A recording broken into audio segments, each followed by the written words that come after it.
Yeah. Okay, so let's start. Yes. Okay. Hello, everyone. Thanks to all the people that are here today for listening to this talk. This talk will be about Macau as a gateway to generate investment opportunities in tech startups. I would like first, before starting with the question, I would like to say thank you to the Rui Cunha Foundation, always to be a platform here to share knowledge. It's very important, so thank you very much. I would like also to say thank you to the co-organizers, the association, Sino Lusophone Association for Sustainability Development in Macau. And thank you also to all our guests here to be here today. So the first question today that I have prepared to you. Yes, that is going to be the first question. So if you can introduce everyone, each one of you, and maybe we start by the ladies. So Anna, if you can introduce a little bit about yourself. Thank you, and it's such a pleasure to be here in Macau. It's my first time, and I'm really thankful for the amazing welcome and organization by Marco and all included here for this Luzotech Week.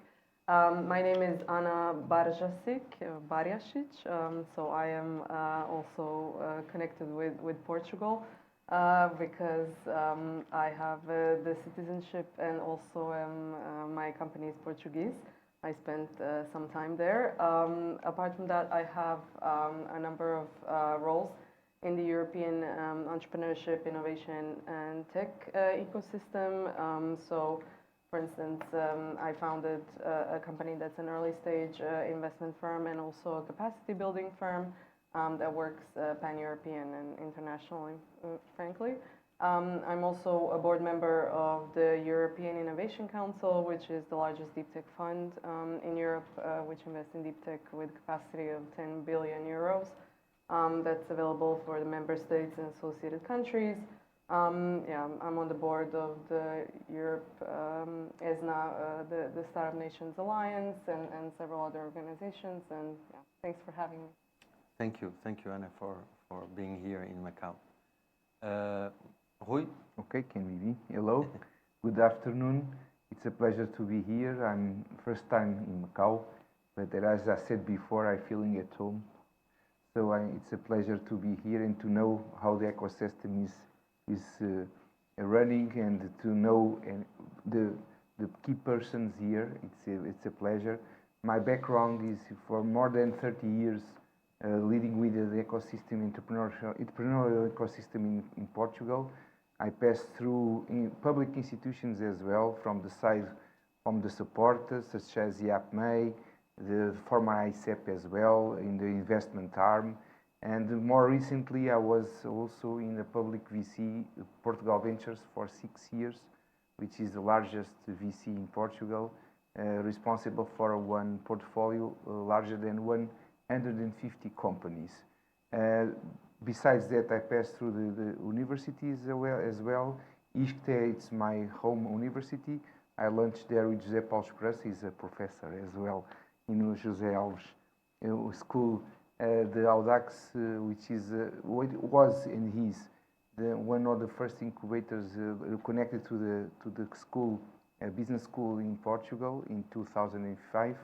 And besides that, I was involved also in other initiatives regarding the entrepreneurship in Portugal. Perhaps Shark Tank is known for you. I was a co-organizer of that initiative as well. And I passed through private VCs, also based in Portugal, and family offices. And now, since I left Portugal Ventures 1 year ago, I'm also managing partner of Nascent Value Accelerator, which is a liaison company that makes the acceleration from startups and also SMEs to bring them for investment. So I'm still active on this investment side as well. Thank you to be here again. Hi, I'm Paulo Andrés. It's my second time here in Macau and the second time here in Fundação Rui Cunha. I was last April last year, and I feel home here as well. And I'm an angel investor, and I'm the president emeritus of the European Business Angel Association, IBAN.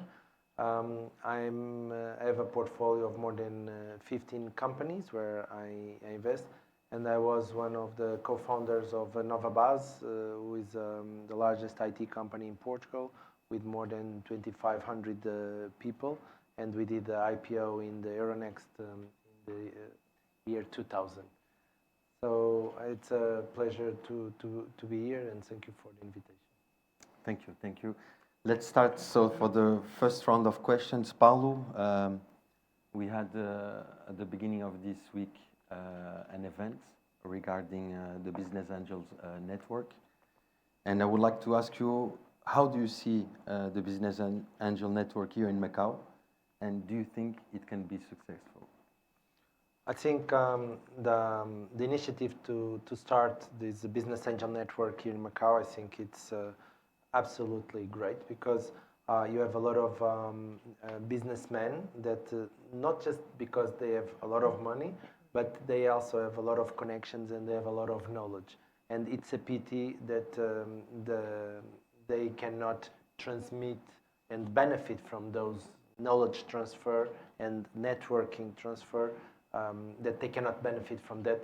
So they can support a lot of entrepreneurs from Macau, and they can create a legacy here as well. And they can make money, because startups, people have a perception that startups are super risky. Yeah, they are riskier than the normal businesses or the stock market, but in terms of rewards, they have a much higher reward. A lot of investors around the world, they invest also in these startups because they want to gather knowledge about the sector. So, and this is something that, imagine an investor that wants to enter in a specific sector, he can learn from that startup. Another thing that is also very interesting around the world is a lot of businessmen look for investment in startups that can support their existing business to innovate, to be more competitive. So they look for projects where they can become clients as well. And this is the perfect match, because entrepreneurs, they really don't need money, they need clients. If they have clients, money will come, and that is the perfect match. So Business Angels is not just about money, but is also about networking and about mentoring as well. And it's the second time you came already here in Macau, and from the specificity environment, economic environment, where do you see that these business angels can add value here in Macau? Is there some specific sectors you think they can add a value? I don't like to say where others need to invest the money, because it's their money, so they need to make decisions. I don't think it's wise to say, hey, you angels, you need to invest in these sectors because these are important for the government or for whatever. People invest where they feel comfortable, and there are opportunities everywhere. So if the sectors that the angel community from the Macau Angel Investor Network will work and prefer are the best ones for them. Because if you invest, if you bring projects that they are not related at all with the angel community, what happens is they don't understand what they are investing in. Imagine someone that has hospitality sector and now is investing in pharma, in drug discovery. He doesn't understand. They don't understand what they are investing in. They are not going to add value. They cannot mentor. They don't have any networking. So there is no added value. So it's basically a gambling. And the risk of that is that those projects, because they don't have mentors, they don't have networking support, they will die. And then the perception is that angel investment is not working in the territory. So I'm advocate that to start angel community in a specific territory, you need to have the angel community to invest where they feel comfortable with and where they can add value, because then they can start, if they invest 80% or 90% of the deals in areas that they know and they can add value, I'm sure there will be huge success from there. And then they can invest 10%, like going to a casino, they put in startups that can grow very, very fast. But it's important to invest where they feel comfortable and where they have the knowledge, etc. Thank you. Anna, you have this big experience with the European Innovation Council, and I would like to ask you, how do you see the European Union establishing a closer relationship with not only Macau, but with the Greater Bay Area, in the startup ecosystem? How do you see this? Yeah. So I think Macau has a really interesting overall positioning and history, obviously, that connects it with Europe and European mindset much more, let's say, than the other areas in Asia. And I think this is already a huge capital that Macau can leverage in terms of being an entry point for European companies, European investors, entrepreneurs to get acquainted with Asia. I think we are not, being here, this is what I realize. I haven't been as aware of this possibility as before, and especially incentives for investors and entrepreneurs here, and a huge willingness that something actually happens in this region in attracting international innovation and businesses. And I think Europe has also a great opportunity to leverage that, really, because there is, and I'm pretty sure that a lot of my colleagues aren't aware of this opportunity either. So I think that's really coming very timely, because many European innovative businesses and entrepreneurs are very willing to explore markets in Asia, and particularly in China, when it comes to, obviously, trade, production, various other collaborations. And I think, investors are always interested in investing in deals, especially when they have incentives, like, for instance, that you have here in the region related to tax or different other mechanisms that can really attract, more deal flow, more collaborations, more investments. So I think there is a huge opportunity, actually, and especially through connections with Portugal. And if you had to give 2 or 3 ideas on creating this corridor of startups coming here to the Greater Bay Area through Macau, what will be like 2 or 3 essential points that you think are very important to have here in order to create this flow of startups coming to the region? What you would think is important? Yeah, well, I think first of all, all the companies always look for good markets. So if there is a gateway created in Macau, supported by mechanisms like funding, potentially, subsidies or different kind of other incentives, like, for instance, tax, and let's say personalized connections with different providers or clients or other investors. I think these are the key points, right? So as Paul was mentioning, the clients, I think also what's very important, and what we have seen with all this week talking to representatives of local governments and different institutions, is that there is a huge willingness to create different funds, to create different incentives, and really starting from scratch in a way and learning from other ecosystems' mistakes. So I think if the plans and they're underway, as you know, if they take if they roll out in a way that it's announced or as it's desired, I think it is just going to be a much more there is going to be much more awareness about this market as a connection point to this part of the world, and it's going to be much more attractive. Thank you. Rui, a little bit the same question, but now zoom in from Europe to Portugal and the Portuguese-speaking countries. How do you think we can connect better these ecosystems and have Portuguese startups or Brazilian startups to thrive here in China, and also on the contrary, having startups from China entering markets such as Portugal and others? Yes, I believe this week we had also a new important event when there was a competition. There were startups from Brazil and from Portugal, and in 99 Challenge there are from other countries as well, and there is a huge connection for these countries, and Macau it has something peculiar that is the cultural and the language bounding.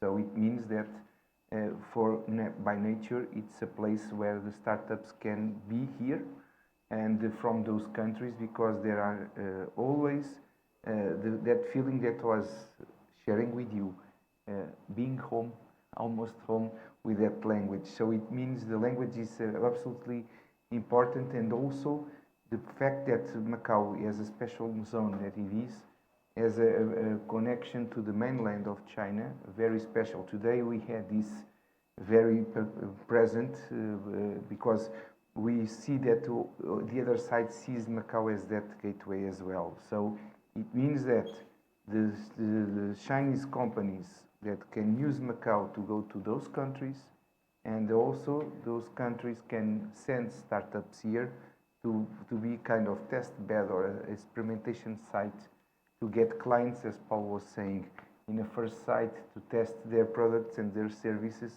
before they risk too much to getting into the Chinese market, which is extremely difficult for companies that are starting their activity or the first internationalization experience. What we say we see this in Portugal, that the first countries that they look at are mainly United States or other European countries by nature, but I believe that this paradigm will change if Macau will position itself as this hub for the Eastern markets. So it's a huge challenge, and I believe a good challenge to undertake. And in terms of venture capital, how they can help, and perhaps if you can also explain for the audience also difference between business angels, venture capital, investors in this arena of startups, and in your point of view on the venture capital, how they can help. Yes, being there, a network of business angels existing, like Paulo said, and it was announced this week finally. I believe that the venture capital has also a direct connection with business angels, because they are usually investing in the very early stages with the smallest tickets. Typically, the angels, they don't invest more than 200K, perhaps in various circumstances they can overlap that value, but venture capital, it's after that limit. And usually it helps what we call the seed round, and also the rounds that came after that seed round. So just to give you a number, between 300K until euros until 1 million for the first seed round, and then for the subsequent rounds, that amount can increase. So it means that the VCs starting to see it and look at Macau as a very high potential hub ecosystem with business angels, the risk, and Paulo has a book about that. I will making the publicity to his book, but it's true, because all investors like VCs, they look at the zero risk startup. So it means that they want to invest with a maximum return less risk possible. So being there, the investors in the very first phase, like the business angels, with the ecosystem, helping them also in non-dilutive ways of finance, the grants, for instance, of course, they are more attracted. And there is another thing that we have been looking at during the past few days. Around here, there are lots of VCs already looking at this ecosystem, like such as Hong Kong, and also from mainland China. So it means that suddenly they can come here and co-invest as well with the business angels, and afterwards, and this is a kind of snowball. Okay, it's going to increase as the appetite from the ecosystem increases as well. So I mean, it's a good news. Okay. Thank you. So Can I just yes, of something? course. I think that Macau is much better positioned than Hong Kong, for instance, to access European market and European Union because of connection with Portugal. Because Hong Kong has a strong connection with UK, but UK is now out of the European Union. So I think this is a very interesting aspect that Macau can leverage on. And talking about risk, right? I mean, in these investments, we are talking about alternative investments. You can have a lot of profit, but the risk also associated is very high. You wrote a book also about that. If you can, I know it is, you wrote about more than 100 tips how to you can mitigate risk, but if you can, from your point of view, you know what, if you can summarize, you know, the main risks that not on, for investors, yeah, on when they invest in startups. I still remember last year when I went to the City University here in Macau, and I did a workshop there about risk, and China is one of the most risk-averse countries in terms of entrepreneurship around the world. So people do not start a business because of the risk of failure. And in the book, I help entrepreneurs or people that want to become entrepreneurs to identify the main risks and to mitigate the risks, so that and for them to calculate the acceptable level of risk. And this is one of the biggest problems that exists in the market, is that people don't know what is their acceptable level of risk. They don't calculate. So what they try is they listen to governments, and many governments, and I'm not talking about China or Macau, many governments say, if you have a good idea, the money will come. So what they focus on is just to generate ideas and try to find investors, grants to fund those ideas. So they don't even calculate how much risk they can take. So if they calculate how much risk they can take, then they can mitigate the risks until that level is reached. And when you are below, the risk of the project is below your acceptable level of risk, then you start the business. Basically, in any business, there are 5 risks. So the market risk, if there is a market or not, if the competition, how is the competition going to react? Then you have the entrepreneur team risk, if they are able to execute the project, because if there is just a bunch of IT engineers, I'm an IT engineer, no knowledge of marketing, no financial knowledge, the chances of that company to survive is not very promising. And then you have the legal risk, and we have a lot of lawyers here. So is it legal? What are the risks of not getting the license? Are they infringing any patent? Can they protect their IP, the intellectual property? And then we have the financial risk. If the money that is needed to deploy the business is dependent on a bank loan, is dependent on one client, is dependent on some kind of traction. And then we have the operational risk. If the entrepreneurs know how to operate the business, it's something completely new that they have never done, or it's something that they have done in the past, they know how to operate the business. And so the entrepreneurs need to identify these key risks. The main reason why investors do not invest in startups is not because they don't have money. There is a study in Europe from IBAN where they surveyed more than 600 angel investors and asked them, in the deal that you refused, why you refused? What is the reason? First reason, 87% is project had too many risks. Only 7%, and this is very important, only 7% said that the project had low return potential. So this means that 93% of the projects that are presented to investors are, if they would happen, they are great.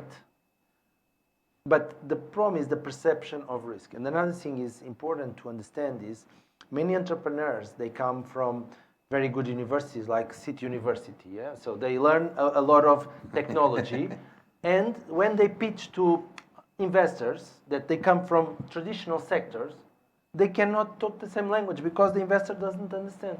So the perception of risk from the investor towards the project is much higher. So there is a need for the entrepreneur to understand the knowledge of the investor and to reduce the gap of risk perception from the investor towards the project. Because, and to finalize, because the decision of investment from one investor is made based on the investor's perception of risk, not about the real risk, it's about the perception of risk. So it's important that the entrepreneurs work on the perception of risk from the side of investors. Anna, you also are managing partner of Connectology, right? Can you tell us a little bit more? Because this kind of services provided through this kind of company, they are there also to minimize the risk. If you can elaborate so people to understand also these kind of programs, what they do, and the benefit for entrepreneurs. Yeah. So as I was saying initially in the intro, I founded a company called Connectology. That's a Portuguese company, and we have two main streams of activities. So first, we invest in early stage businesses, and we are focusing on sustainability technologies, for instance, climate tech, and also health or med tech, which has also special focus on women's health, or called femtech. Another part of the activities is capacity building, and within the capacity building we have numerous programs that are related to accelerating startups, accelerating or training angel investors or people who want to become angel investors, and also trainings for policymakers. What is really interesting is, so basically the company started as out of a market need, which was education of people who wanted to become angel investors.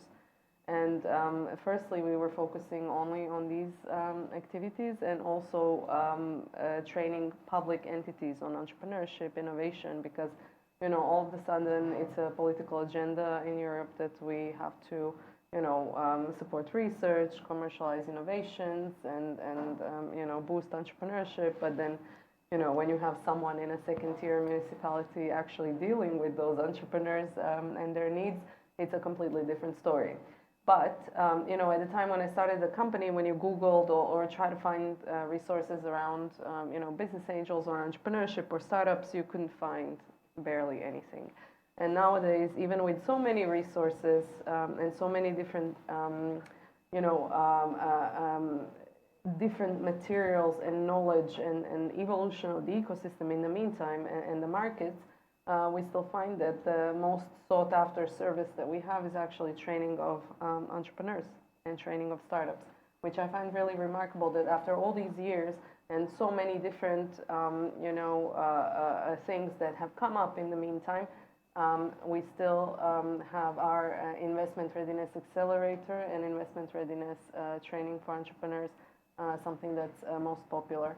And I think it's because there's just so many people with so many ideas and who want to start businesses, but in fact there is such a disconnect between, as Paul was saying, between an idea and actual implementation, of that idea and becoming really investment ready or client ready, or actually understanding how to approach the market in a way that builds a sustainable business. Because I think nowadays, and especially with accumulation of all these resources and media attention to entrepreneurship and innovation, when you have, for instance, an article that says, oh, a company is now worth 3 billion euros, or this company raised 200 million euros, or whatever, it sends a message in a way for every potential entrepreneur, someone that is just starting out, that this is a very relatable and available thing. But in fact, it's I think a lot of people who are starting businesses underestimate the complexity and the set of skills and circumstances in order to really build a business. So they are just approaching the entrepreneurs are approaching investors with completely super risky projects, just PowerPoint presentations, and there is a whole set of memes around that on investors' channels saying like pre-idea, pre-idea project is raising 200 million euros or something like this, which is in fact where we try to step in and try to help people and startups to really be able to articulate those ideas and translate them into something that's viable and hopefully successful. And this week there was also an event regarding female entrepreneurship. And what was your takeaway from this talk that you participate with other entrepreneurs here from Macau? Some Chinese as well, some Western. What was the takeaway? What was your feeling? The men start becoming very nervous. Yeah. So I think it was great, and Alexandra is here in the audience. She's done a great job of pulling off this event, which, as far as understood, is the first event of its kind in Macau. This kind of topic is very much on the agenda in Europe and worldwide, in fact, where there is a lot of discussions on how to support female entrepreneurs and female investors in a more meaningful way. To remove barriers that they are facing in their respective industries or ecosystems in a qualitative way. So not having more investors or more employees in companies, but actually significant, for instance, levels in companies where women are significant shareholders or have a relevant leadership role, or they're GPs in funds, and not just an employee, or having 0.1% on the cap table because you have to you want to apply for a grant and you need to have a female in the company or somewhere on kind of a leadership level. But I think it was really a great event. I think it was really interesting. I think there is a lot of appetite for these kind of discussions here because obviously, female entrepreneurs and female investors maybe also have different perspectives, and you will see in which industries, for instance, medtech and these kind of things are a little bit more, let's say, get more attention from women entrepreneurs and investors, and also have more interesting, innovative solutions to different problems.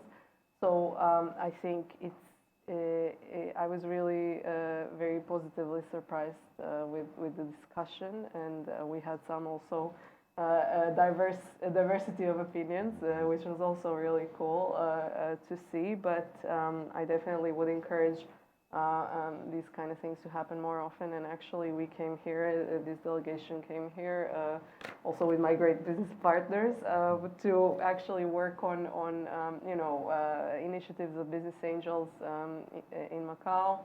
But we have also discussed a female business angel network, which I think it's a really great outcome from just a couple of these interactions. So there's definitely interest in the market, and there is so many successful women here. Why would they invest in bags or cars or real estate when they can, invest in innovative projects? Rui, Macau is the GDP of Macau is 70% is dependent on tourism. Is known as the Las Vegas of Asia. And we know that we are just next door to Hong Kong, Shenzhen. We are talking about very big startup ecosystem, very mature. Do you think that Macau can be needs to be have a specialization in the sense that do you think that Macau could be a worldwide hub for the creative industries perhaps? Can be this the way forward? What is your take on that? Because it's tough.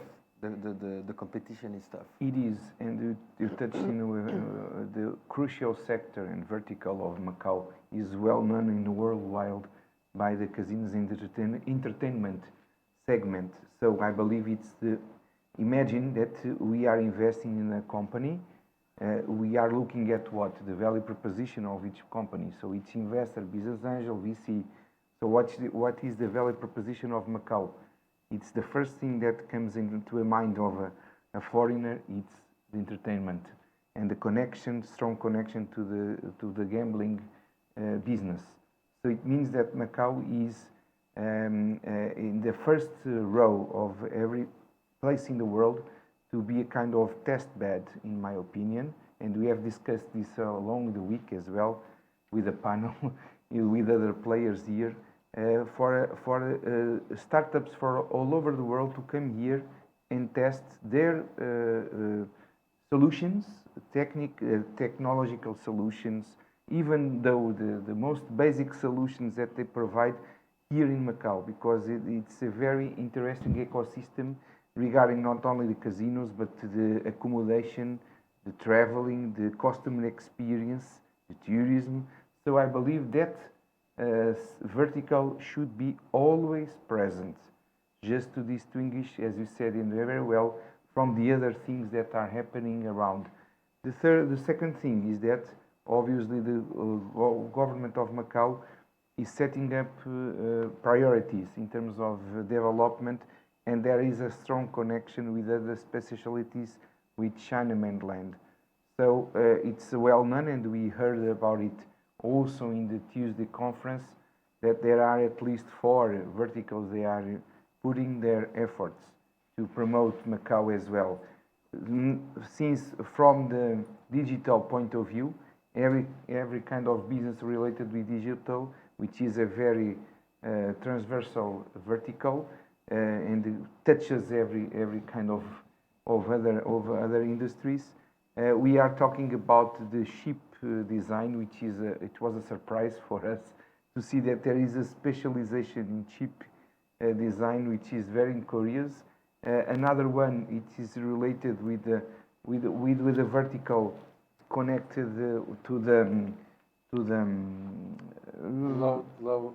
Low altitude. low altitude, yes, low altitude. Sorry, low altitude economy. economy and also energy. So it is the basic orientation from the China mainland to invest in this kind of projects. And naturally, these are all kind of verticals that we are having here. They are sufficiently strong to be differentiated from the rest of the China mainland. Again, a test bedding is a key strategy for this. Why? Because they can, again, making the connection to the previous discussion we had is in the first round of questions.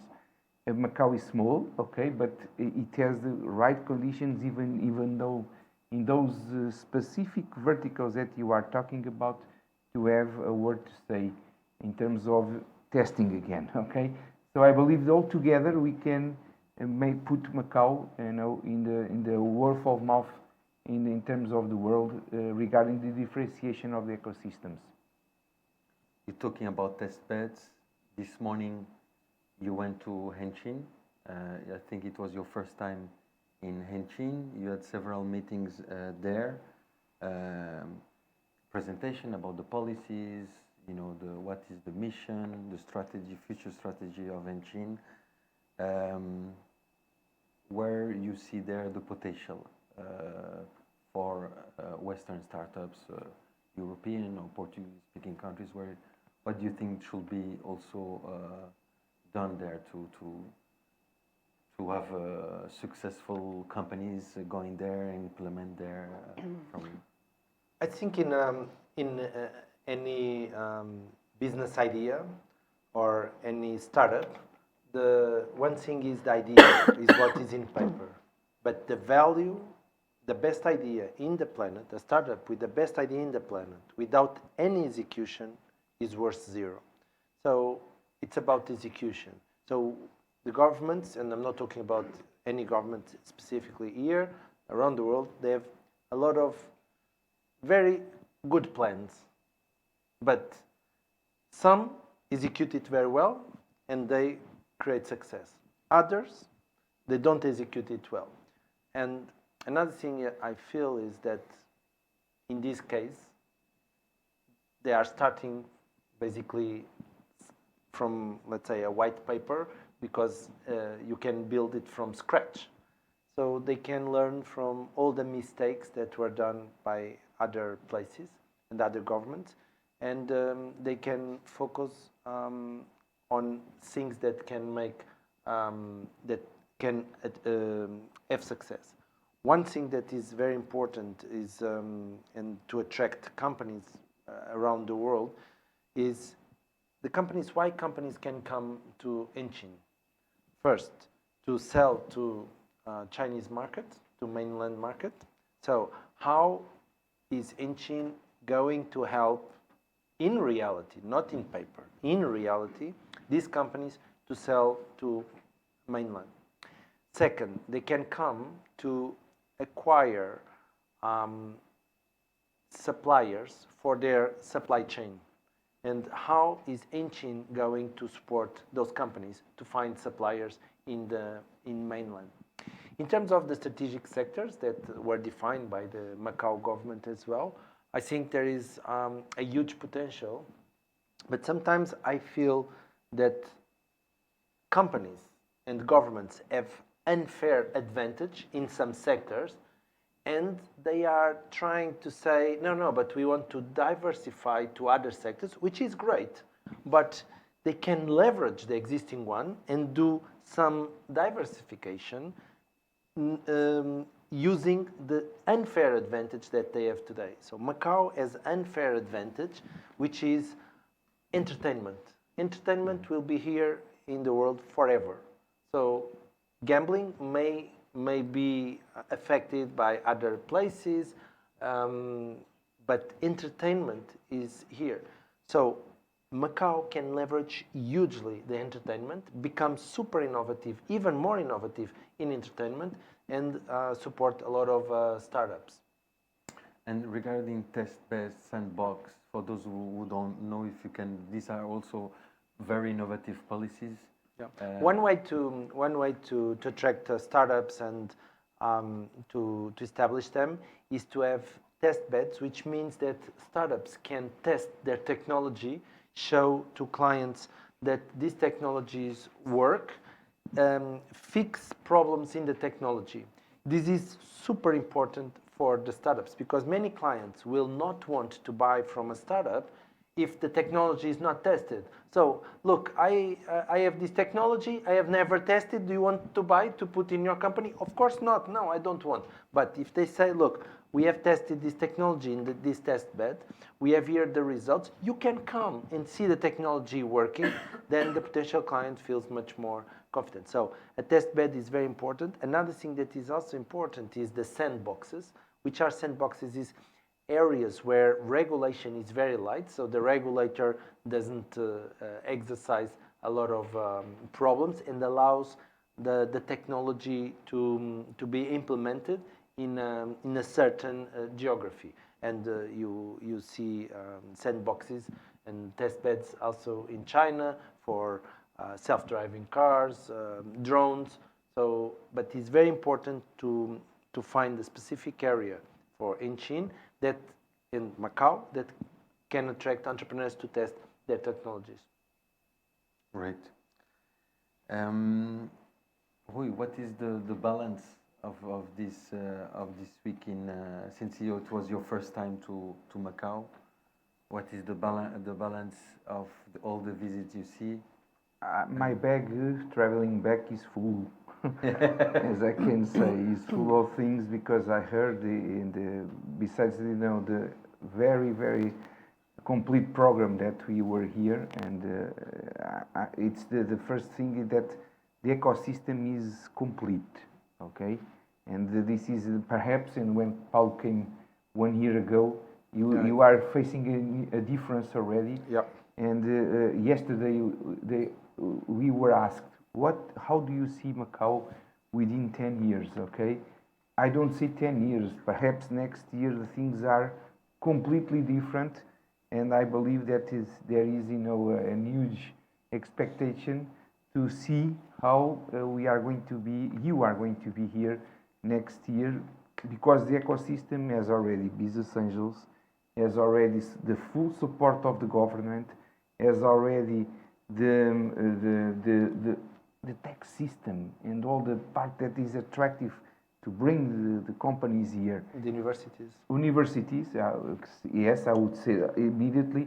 And if I forgot to tell yesterday, we have been seeing laboratories to another crucial sector. State key laboratory. Yes, state key laboratory for the traditional medicine, Chinese medicine, and also for the satellites. Aerospace. Yeah.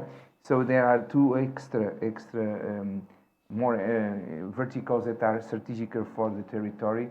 So I mean that there is a strategy, there is the players, there are VCs. We have a session only for VCs that are looking at what is going to happen here, what is needed. It's just action. So I believe that the action is now the next step, and I believe that we are going to have many good surprises when we come back, hopefully soon again, to see what is happening here.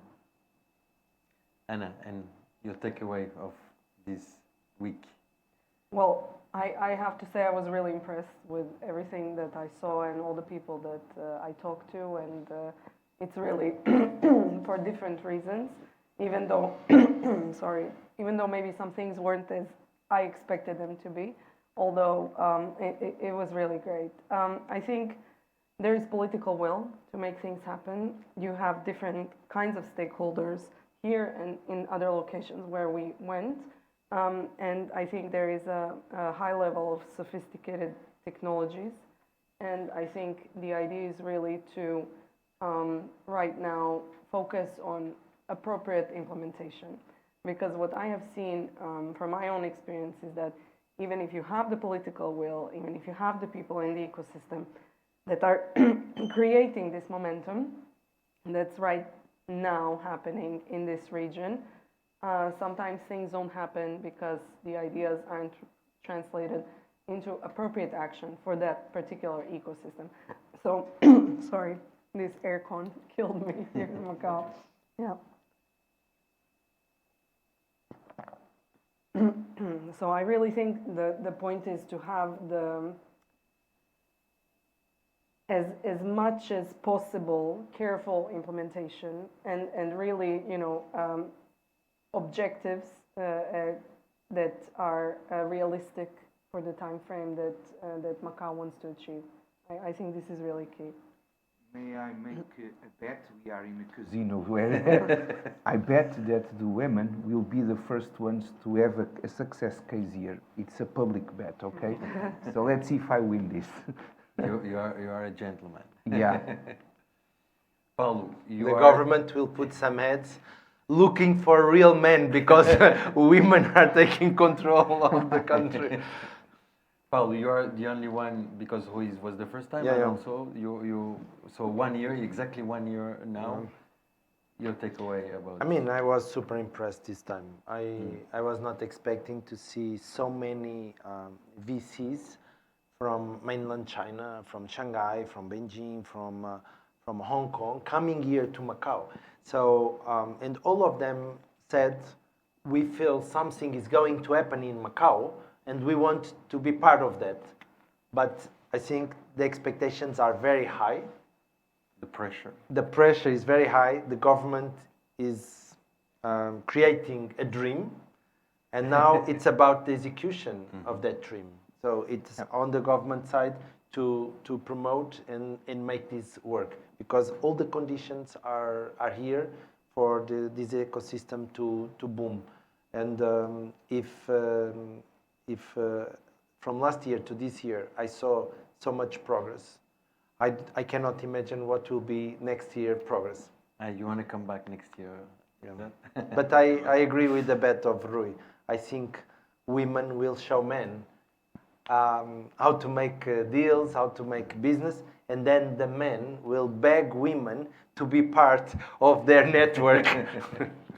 So they will feel discriminated. And may I add something? Of course, you are leading an association that is promoting this, of course, and it's a well-done job, and you have also responsibility on this, Marco. But I believe the Portuguese community here has a special role, and I'm seeing, the audience, to also help on this, okay? And I believe that this is, the begging that don't be aware of this, okay? Participate in this movement, because Macau will need you, okay, in terms of this ecosystem, because this is the difference, all right? And there are key people here in Macau that are going to lead this way as well. You are an example. So we need Jose, it's another one, and we have more here, Alexandra. So many people can. There is João. João is there. He's leading, the business angels as well. Welcome, João. And we are going to see the Portuguese leading this way. Yeah. And we will be supporting you from Portugal and from Europe, helping you. So you can always count on the Portuguese network around the world to support you as well. Thank you, Paulo. Thank you, Ana. Thank you, Rui. And now I open the floor to questions from our guests. If there is any question, please take opportunity of the presence here of our prestigious guests. If you have any question. So thank you very much for sharing with us, and online also I see there's a large number of people watching this online. Oh, I want great. to ask Paulo, so you say you have a portfolio of 15 startups. Which of these startups do you think have more appetite and could potentially be the first ones to come to Macau?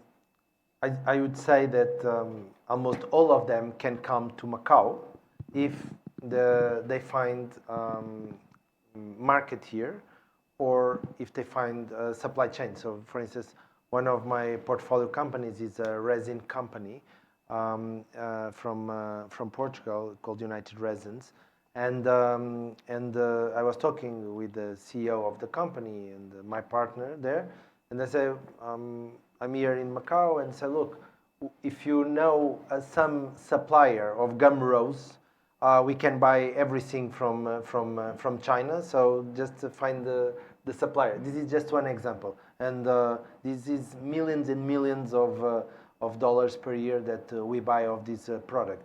And this is one example that it can come. So it's about execution. So, but who am I going to talk to in China or Macau to find this, to find this supplier, to find this network? So it's going to be ad hoc service or there is a structure. So there is a need of a platform that can work, and using artificial intelligence as well to try to find this matchmaking.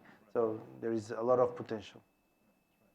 So based on this, so there's a need for building capacity here in terms of crossing the border, right? And supply chains in different industries.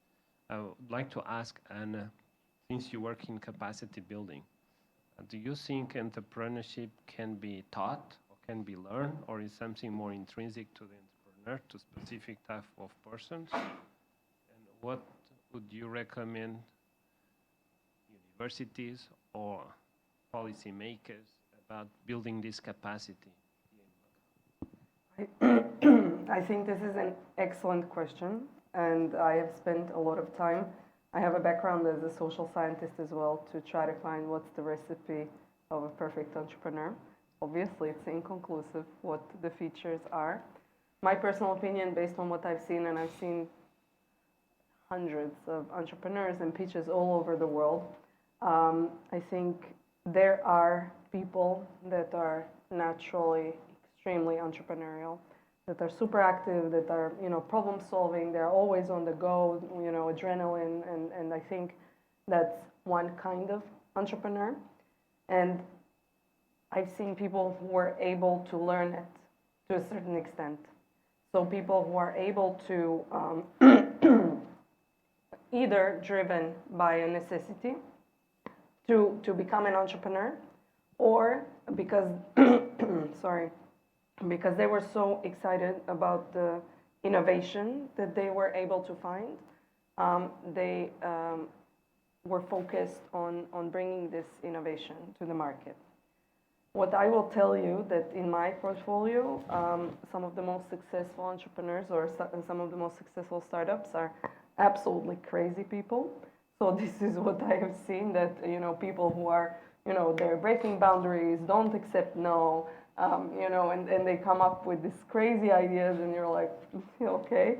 But so I think there is definitely people that are naturally driven to do these kind of things, but you can learn it, and I've seen people learn it to a certain extent, that it's functionable, that is translated into successful businesses. But what can be done? I think first you need to be exposed to these kind of people. You need to see how they think, how they solve problems, and obviously on a theoretical level as well. You need to open up the minds of the people to this, because entrepreneurship in many ecosystems, also historically, even in Eastern Europe, for instance, Central and Eastern Europe, sometimes is not even a natural thing, and sometimes is even badly connotated as well. So I think it's definitely different markets have different challenges, different ways of problem solving, different kinds of entrepreneurs, and I think it's definitely possible to learn. And I think anyone who thinks I'm not entrepreneurial, or I cannot do it because whatever reason, I think they have to try it out, definitely. Next year, the City University will only accept crazy students. I was thinking about that. Since we have now this talent policy in Macau, we should look for crazy talents. Crazy talent. Are you crazy? You are. Come to us. Some people who are outside of the box. Thank you. Let me pass this to someone else. More questions? Good evening. Congratulations, and thank you very much for inviting me to be here today. I'm an entrepreneur. I was born in Macau. I've been a banker for 20 years, entrepreneur for another 30 years. The government created a dream 25 years ago. Macau is a platform between China and the Portuguese-speaking countries. So far, we have achieved very, very little, to be true. Because actually, see, there's no initiative, no encouragement from the part of government to encourage the people to invest, to travel to the Portuguese-speaking countries. The government always say Macau is a platform, but this is the worst. Every speech they do, they say Macau is a platform. But in reality, we don't feel Macau is a platform. Macau even doesn't have a export credit insurance institution. We have to export our products from Hengqin to the Portuguese-speaking countries because we can cover our exports to around the world. But they're not just in Macau. In Portugal, you have COSEC. Mm-hmm. I've taken the government people to Portugal to speak to COSEC, but nothing has happened. So what in reality, you see, I'm one of the few people, one of the entrepreneurs in Macau can speak Portuguese. I've been traveling to all the Portuguese-speaking countries, except Guinea-Bissau. I achieved something, you see. I'm exporting my product from China to Angola. I import medical products from Portugal. medicine from Portugal. Now much less than before. Before was before the turnover, I mean. But really, the government should do something to turn Macau into reality, to be a platform for the Portuguese-speaking countries, not by words only. There's a lot of Portuguese companies who approach me to come here. They want to set up the company in Macau, but there no little initiative for the government to help them. So I rather take them to Hengqin. You have been to Hengqin today. You have seen the headquarters, the e-commerce they have built. They invested billions of dollars there. And we are very pleased to see we can take advantage of these facilities. Then Macau is not existent. For example, see there are a lot of young people in Macau, the Chinese people. We encourage them to go to every year government make the delegations to Angola, Mozambique, Portugal. But there's no initiative for these people, young people to go. Everybody who go out, middle age or old people, they go there for vacation, not for business. So really, this Portugal had to do something to encourage, you see, for instance, you see the president of the company Korea was here 1 month ago. He traveled to China, and he agreed with me, you see, that the government of Macau should do more to help the local entrepreneurs to conquer the Portuguese-speaking countries. I think you can do more to help us in Portugal. Thank you very much. Maybe I can look, and thank you for your feedback. You know, the business and trading works on cycles. Make no mistake, Macau has been always a platform of trading and business between the Portugal essentially and the region. And then there are cycles. Now we are living in a cycle where maybe it was not like the old days. But in this area of science and technology on startups, I can tell you that the government is trying to do, putting their strategy and doing, we think, a good job because they are supporting all these initiatives. We've got two competitions that bring the Portuguese-speaking countries in Macau for now 5 years, and they are now, it's not from one day to another day that things happen, but Macau is now, is in the map, for startups, and we have no doubt that, in 2 or 3 years, things will start to happen. But yeah, it's cycles, right? It's cycles, and it's true that it's a tough environment, especially. But we strongly believe that when we're speaking about the Portuguese-speaking countries and China, there are a lot of sectors, a lot of opportunities in trading, but in science and technology, we strongly believe that there is something that could happen. I don't know if you want to.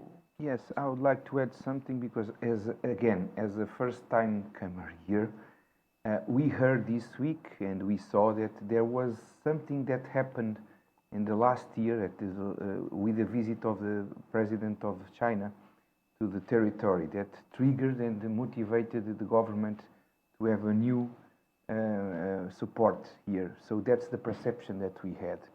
And we believe that now it's for sure, because there are huge responsibility for the local rulers for this.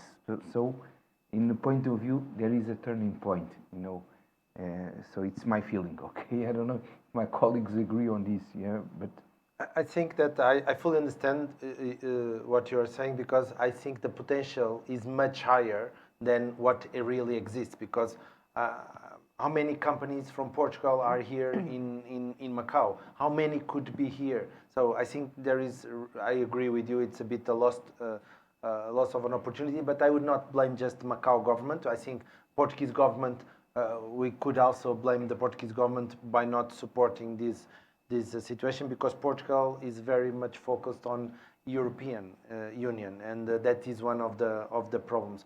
But as you said, it's about execution. So many governments try to reinvent the wheel, and what I encourage any government around the world, and I support a lot of governments around the world in terms of the innovation policies and entrepreneurship and business angels, is don't reinvent the wheel. See what worked well in other countries, see if there is need of some adaptation, and try to copy what happened in other countries. For instance, in Europe, there is one country, it's called Estonia, that has created an e-residence platform where you can set up the company online very, very easily. So if you want to operate in a country in Europe, you can do everything online. So these kind of things attract a lot of money.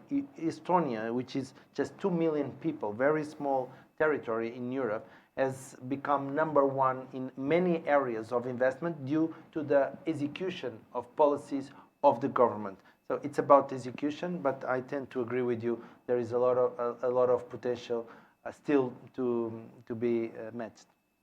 It will happen in our time. You are very I'm pessimistic. very pessimistic, I can tell you. I But I've seen a lot of things in my 50 years in Macau. This is the worst time of Macau. Believe me, you can see so many shop closings. Go down to the street and you see for yourself what the government is doing. The government is closing the casinos, offering less and less opportunity for the young people. Young people have to work in the casino for long hours. Encourage people to immigrate to Hengqin, to work there, where the salary is only 20% of Macau. What is reality is this?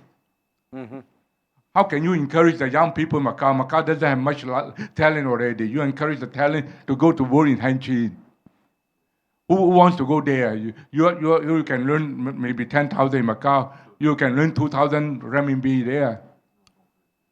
Ambrosio, this history is repeating itself. We had in the past also very tough I hope you see your association. And we need to think. No, I need your positive. association can do more, you see. We Yes. cannot do more already, you see. We are too old. But it's a new association. No, I believe you can do much more than we have we done have before. a lot to learn from you, from your experience. You are a perfect person to be business angel of this angel network. Yes. So I encourage you Yeah. to support these young entrepreneurs with your knowledge, Yeah. your experience, Your mentoring. João is in there. your mentoring. So I think you are a perfect candidate to I've support. been doing that. It's great. Yeah. It's absolutely great. There's not many opportunities for the young people. Yes, I understand. Okay. My name is Luis. I like to ask one question, which is, of course, we have been talking about so many things. I mean, we are all very familiar about the problems of the Portuguese, the platform. And for instance, one of the things that I always advocate in regard to the platform is that the government should somehow build a better structural platform, a practical platform for facilitation, to do those things that you say, oh, I need suppliers. Where are the suppliers? So now that we are talking about high tech and business angels and so on, and so it's a different level of game, right? A different ecosystem. Do you think that Macau government should try to do something like that, to build some kind of a facilitation mechanism or platform or whatever, so that these things happen in reality and in a practical and useful time? I mean, not maybe in to facilitate. We were talking about I think there are two ways that the government can make this happen. One is the government to do everything by themselves, to create huge structures, and then things don't work. Not this government, but any government. Or to try to create incentives for private market to make this happen. For instance, if the government creates a co-investment fund for business angels, business angels feel more attracted to become business angels to support companies. And then, instead of the government trying to find the suppliers, then Ambrosio, as a business angel, can help the entrepreneur. So there is an indirect effect that the government can make it happen. But of course, if the government is doing the same things that they've done in the past with bad results, probably it will not happen. Okay. Maybe the last question. Okay. I only have one question anyway. One comment and one question. Well, first of all, I think it has been a privilege to have our guests in Macau for this week. It has been not only a learning experience, but I think you have managed to inject some energy and knowledge, which is very important for us. And I think we need to continue that path in the universities, and not only through the associations, etc., but also a big thank you to Marco, which is an entrepreneur at heart and also puts all these wheels in motion. So my question is about the, I direct this question to Anna, about this, not certification, but the training of angel investors. I think in Macau we have huge potential. There are wealthy people in Macau, and I guess that if they are comfortable with the concept, some of them could try out some investment, perhaps smaller investment at first. But for that, they really need to be also convinced, and nothing better than education for being convinced. So if you could elaborate a little bit, just a little bit more on your program. And the second is just a comment about, not touching directly on what Eduardo Ambrosio mentioned, but I think that things happen not just by decree. So the incentives need to be there, and a set of circumstances also need to be there. Of course, it's needless to say that Portugal is very far away, but at a certain moment in history, the Portuguese came here and they connected these two worlds, so to speak. And what I feel is that, and you mentioned Shenzhen as a big market. Hong Kong is another story, is also a big market, but the ecosystem of Shenzhen is not that penetrable, is not that easy.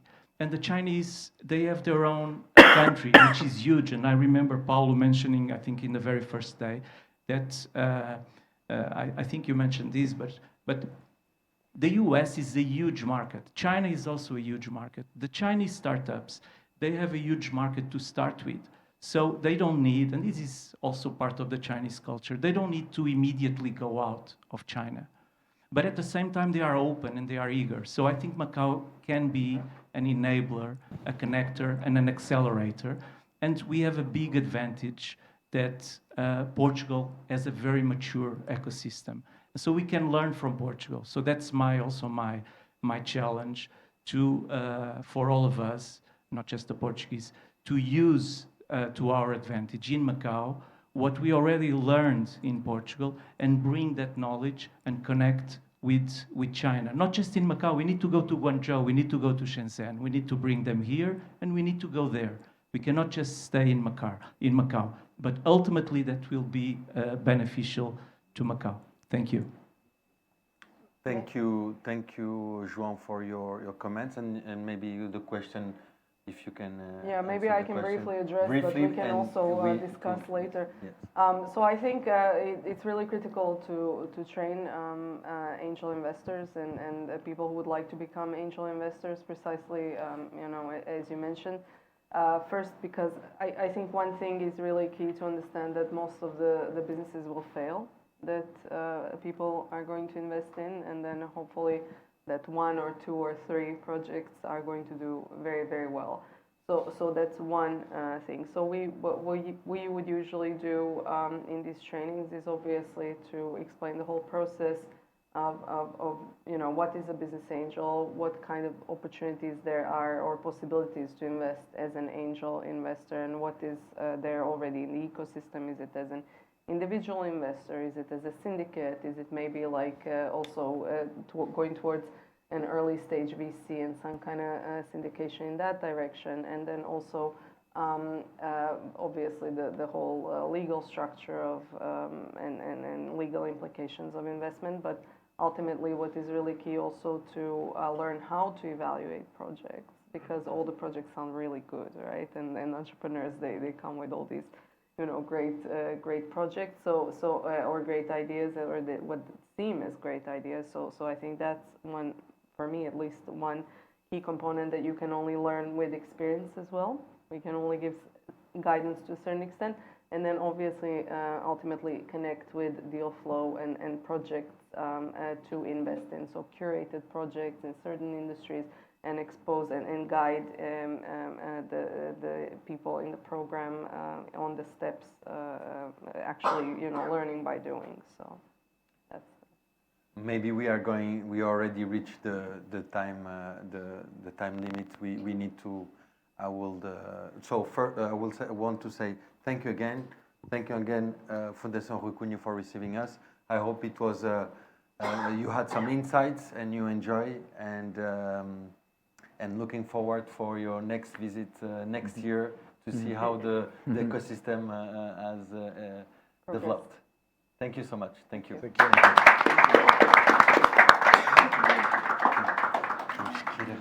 We need to.